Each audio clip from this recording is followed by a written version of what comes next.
CEDEAO est sûre, le Niger est certain.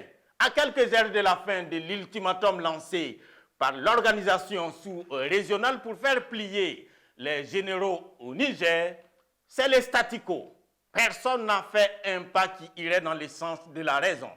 En tout cas, pas au niveau des généraux à qui il est demandé de répartir où ils sont quittés, c'est-à-dire dans les casernes ou dans les maisons de retraite pour certains.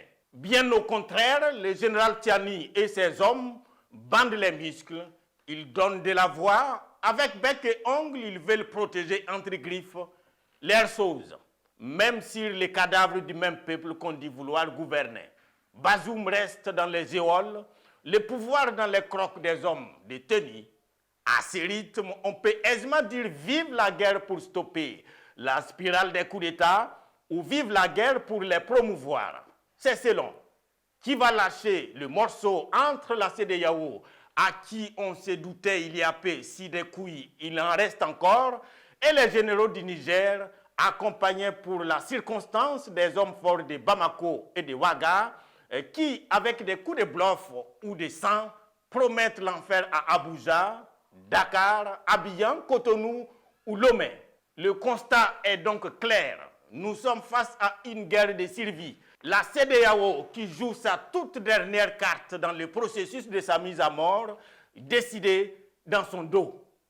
Et de l'autre côté, il y a ce qui est permis aujourd'hui d'appeler l'amicale des amis du putsch, qui ne voudrait en aucun cas être empêché d'élargir son périmètre.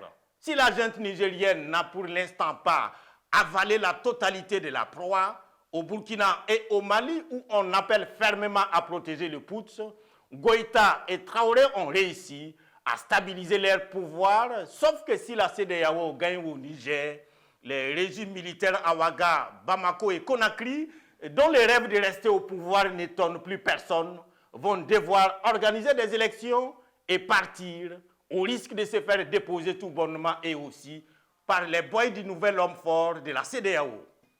Ce n'est donc pas pour l'amour du Niger ou des Nigériens que Goïta, Ibrahim Traoré et dans une moindre mesure Mamadou Doumbia bandent les muscles au point d'annoncer leur probable départ de la communauté.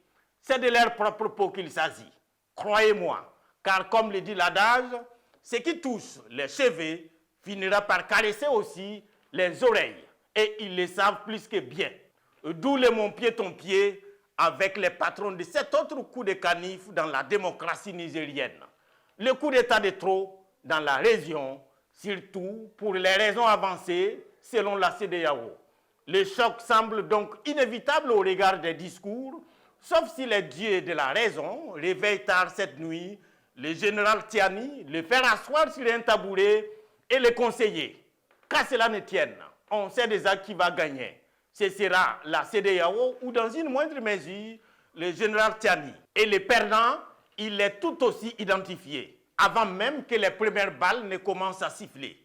C'est le peuple nigérien dont le quotidien, avant même ce coup de force, n'enviait pas grand monde. Les banques sous les sanctions commencent à rationner, le coût des denrées de première nécessité vole à la verticale, l'électricité des rares dans certaines localités, la banqueroute pas loin, les défauts de paiement si près. Ajouté à ce fardeau, le peuple paisible nigérien va devoir, avec ses appels du genre « aide-moi à détester », apprendre à se faire de nouveaux ennemis. Mais bon, à la guerre comme à la guerre. Sacrée Afrique, sacré printemps des coups d'État. Ceci étant, ça passe si la raison l'emporte et donc pour la CEDEAO, à partir de ce dimanche, où ça casse dans ces cas-là, on pourra dire au suivant.